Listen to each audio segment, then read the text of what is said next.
For a child, dreams often start small, a stage, a smile, a single chance to be seen. But when that moment is crushed by arrogance, it can break more than confidence, it can shatter hope. That afternoon, a little girl stood trembling under the golden lights of an upscale ballroom. She was there to say one line in a commercial, just one. But when a billionaire producer sneered, one line then scram, someone else in the room stood up. Jason Statham, and what he did next would change her life forever. Before we continue, thank you all for the incredible support you keep showing this channel. Every like, comment, and share helps us bring more stories that remind people what compassion and courage really look like. And if you're new here, welcome. Make sure you subscribe and turn on notifications so you never miss an episode. Because here, every story we tell shows that one small act of kindness can ripple through an entire life. The grand ballroom shimmered with light. Chandeliers reflected off golden walls. Soft piano music drifted in the background, and waiters moved like shadows carrying trays of champagne. It was the kind of place that reeked of money and status. Every corner had someone trying to impress someone else. Deals whispered over wine, fake laughter echoing through velvet curtains. Near the back of the room, standing on her toes to see over the crowd, was Maya. 8 years old. Nervous fingers clutching a tiny script. Her dress wasn't fancy, just a simple pink one her mother had ironed carefully that morning. But she wore it like armor, determined to look her best. Her mother knelt beside her, whispering encouragement. "Remember what we practiced, sweetheart, just one line. Say it clearly with confidence." Maya nodded, her brown eyes wide with excitement. Today wasn't supposed to be a big deal, just a small commercial spot. But to her, it was everything. It was the first time she'd ever been chosen for anything like this. Her mother worked 2 jobs. Her father wasn't around. So when the agency said Maya would get paid a small fee for the audition, enough to cover a month of bills, it felt like a miracle. The production crew rushed around, adjusting lights, cameras, and props. In the center of the chaos stood Mr. Corbin, the man funding the entire event. He was a billionaire investor known for his ego almost as much as his wealth. Impeccably dressed, expensive watch gleaming, every word he spoke carried the weight of someone used to being obeyed. And right behind him, quietly observing, was Jason Statham. He wasn't there for the shoot. He'd come to meet Corbin about a charity collaboration. But as the crew set up, Jason leaned against a pillar, watching quietly, his eyes scanning the room. "All right," Corbin barked, clapping his hands. "Let's get this over with, we're behind schedule." His assistant called out, "Next, little girl, step up." Maya took a deep breath and walked forward. Her small shoes clicked against the marble floor. She held her script tightly, her heart pounding so loud she thought everyone could hear it. Corbin glanced down at her. "This is the one." The assistant nodded. "Yes, sir, she's the one for the child role." Corbin looked unimpressed. "She looks nervous." "She's just 8, the assistant murmured. Corbin waved him off. "All right, kid, let's see what you've got. One line, then scram. We don't have time for mistakes." The room fell quiet. Maya's mother, standing a few feet behind, bit her lip. Jason watched closely, his expression unreadable. The director gave a soft cue, "Action." Maya looked into the camera and began her line, her voice small but clear. "For every dream, there's a heart that believes." But before she could finish, Corbin raised a hand sharply. "Stop," he said. "That's terrible." Maya froze, eyes wide. Aye. Corbin groaned, rubbing his temples. "You sound like you're reading from a cereal box. Is this really the best you could find?" The assistant tried to interject. "Sir, she's..." "Quiet," Corbin snapped. "Listen, little girl, acting isn't for everyone. You get one line and you can't even do that right. Maybe go back to school, learn to talk properly, then come back." Maya's lip quivered. The crew exchanged uneasy glances, but no one dared to speak. Jason's jaw tightened. Corbin turned to the director. "Get someone else, we're wasting time." Maya's mother stepped forward quickly. "Please, sir, she practiced for weeks. Just give her one more try." Corbin sighed dramatically. "I said no, she's wasting my money." Maya looked up at her mother, her small voice breaking. "Mom, I can do it, I promise." But Corbin cut her off again. No, you can't. Some people just don't have it. That's life. The words hit like stones. The little girl's face fell, tears pooling in her eyes. Jason straightened slowly. He'd seen arrogance before, but something about this man's tone twisted in his chest. He stepped forward. Hey, he said quietly but with weight. Corbin turned annoyed. What? Jason's expression was calm, but his voice carried that unmistakable edge, the kind that made a room go still. You talk to a kid like that again, and we'll have a bigger problem than bad acting. Corbin blinked, caught off guard. Excuse me. Jason took another step closer. You heard me. The crew froze, unsure what to do. Even the background music stopped playing. She's 8, Jason said. You don't crush a kid's confidence because your watch costs more than her family makes in a year. Corbin forced a laugh, trying to save face. Oh, come on, Jason. Don't be dramatic, it's business. Jason shook his head. No, that's cruelty. He turned to Maya. You did great, love. Don't let anyone tell you otherwise. Maya looked up at him, still trembling. Really? Jason crouched down so he was eye level with her. You said your line with heart. That's what matters. You keep that. She smiled faintly, wiping her tears. Corbin crossed his arms. Look, Jason, if you want to play hero, do it somewhere else. I'm running a production here. Jason stood, straightening his jacket. Yeah, I can see that. A production with no soul.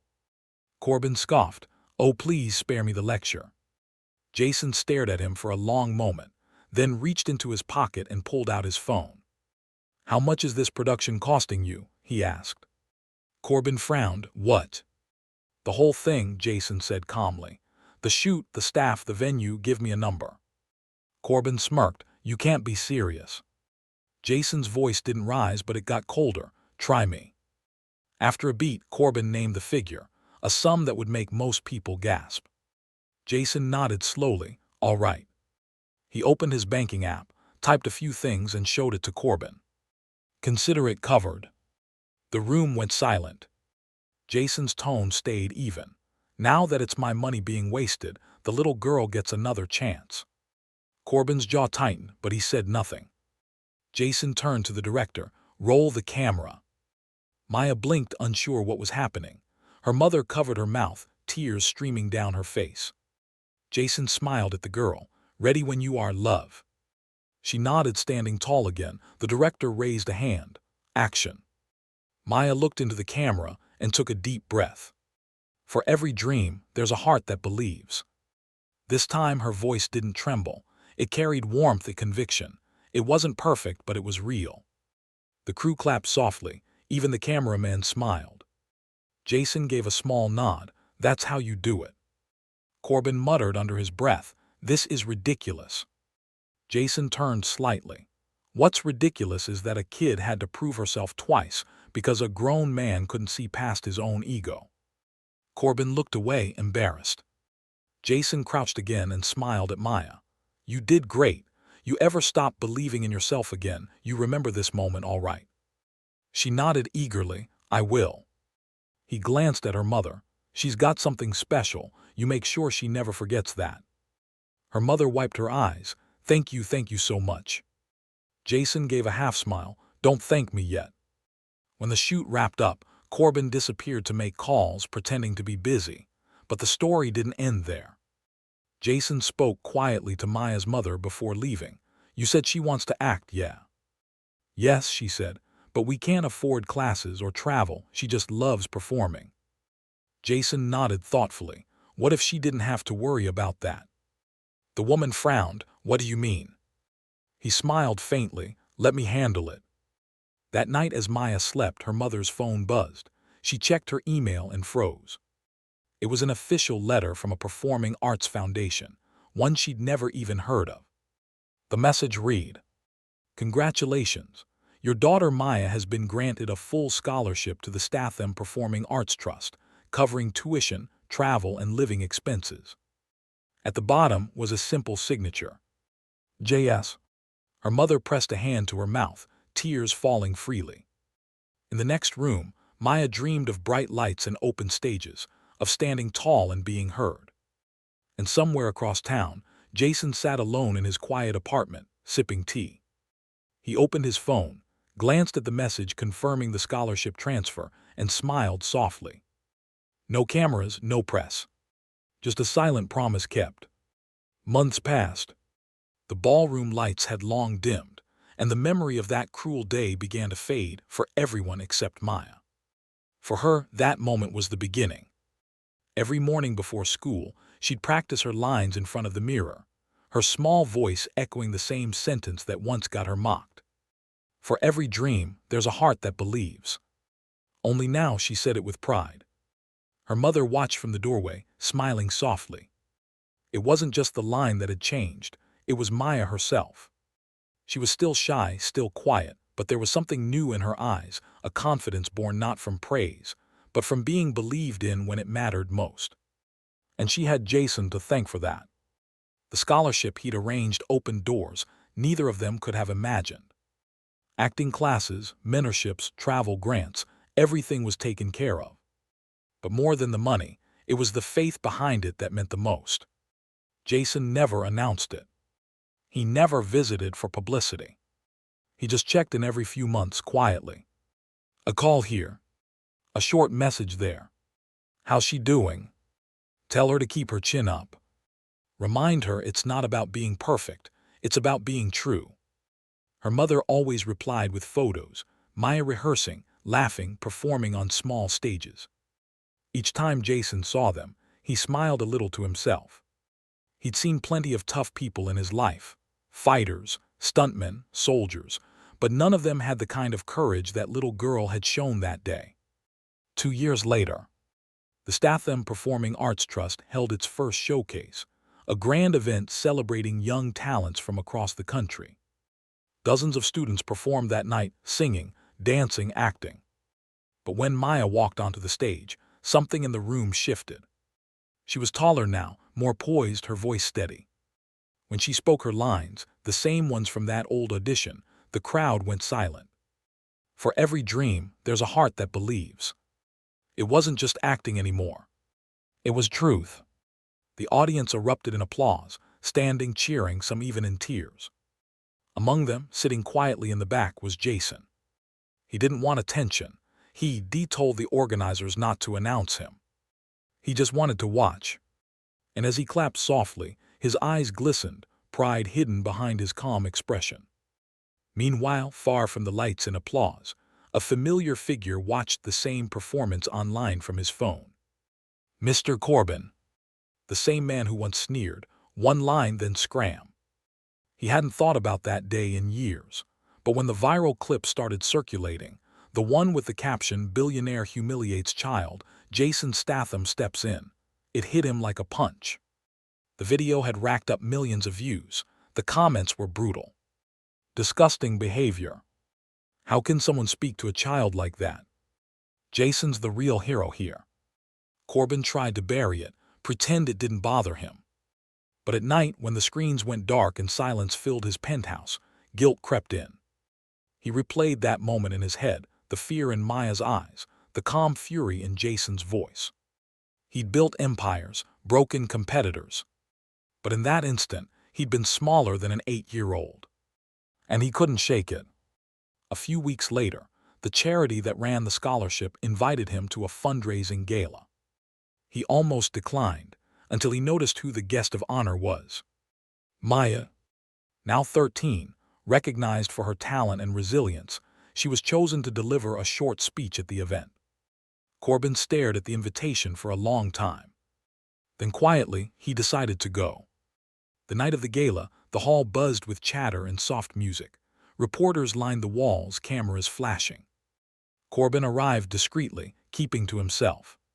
He didn't expect anyone to recognize him. Most had moved on. But as he sat down, he spotted him. Jason, standing near the stage, chatting with organizers, same calm presence, same quiet strength. Corbin hesitated, then approached. Jason, he said carefully. Jason turned, surprised for a split second, then expressionless. Corbin. The billionaire cleared his throat. I saw the video, the girl Maya, she's remarkable. Jason's tone was neutral. She always was. I suppose I owe her and you an apology. Jason studied him for a moment. You don't owe me anything. Just remember what you owe yourself. Corbin frowned slightly. What do you mean?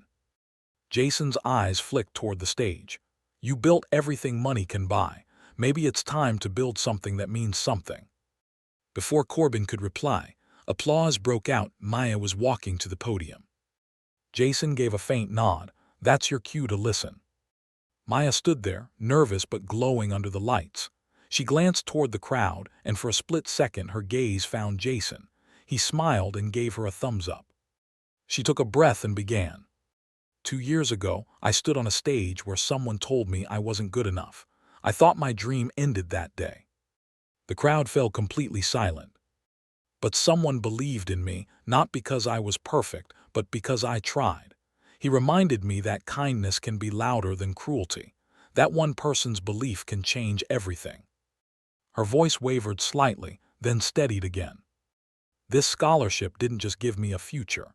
It gave me a reason to believe in myself, and I promised to spend my life doing the same for others. Applause filled the hall. People stood. Cameras flashed. Jason clapped quietly, proud but humble. Corbin, meanwhile, sat frozen. Her words hit harder than any public criticism ever could. When she stepped off stage, he approached Jason again. I want to help, he said simply. Funds, expansion, whatever you need. Jason studied him, then nodded. All right, but not for your name, for hers. Corbin nodded quietly, agreed. Months later, the Statham Performing Arts Trust expanded, opening new classes for underprivileged kids, with Corbin funding the initiative under one condition. His name wouldn't appear anywhere. He said it was to keep focus where it belonged. Jason just smiled. That's growth. As for Maya, she kept climbing. By 16, she landed her first film role. By 18, she was performing on international stages, not for fame but for purpose. In interviews, when asked about her inspiration, she never failed to mention him. Jason Statham taught me what real strength looks like. It's not about fighting. It's about standing up when others stay silent. She even used part of her first paycheck to start a fund for other kids chasing dreams. She called it the One-Line Project. When a reporter asked why, she smiled softly. Because one line changed my life, and maybe it can change someone else's. Years later, Jason received an invitation, handwritten, simple, heartfelt. It was from Maya. Mr. Statham, I'm graduating from university next week. I'd love it if you came. He smiled reading it. A week later, he sat quietly in the back row of a small auditorium as Maya walked across the stage. When she received her degree, she turned, spotted him, and mouthed, "Thank you." Jason clapped once, then twice, before standing, the only one in the room wearing his trademark leather jacket amidst the sea of suits. After the ceremony, she ran up and hugged him tightly. I wouldn't be here without you, she said. Jason shook his head. You would have made it anyway. You just needed someone to tell you that. Maya smiled through tears. Then I'll do the same for others. He chuckled softly. That's the plan. Later that evening, as Jason walked out into the golden light of the setting sun, he paused and looked back at the university's tall glass windows. Through them, he could see Maya laughing with her classmates, full of joy and purpose. He smiled. That one moment in a ballroom years ago, a cruel man's words, a frightened little girl, and a choice to step in, had become something far greater than any movie script. It was real. And it mattered. Because sometimes, all it takes to rewrite someone's story is one line of kindness,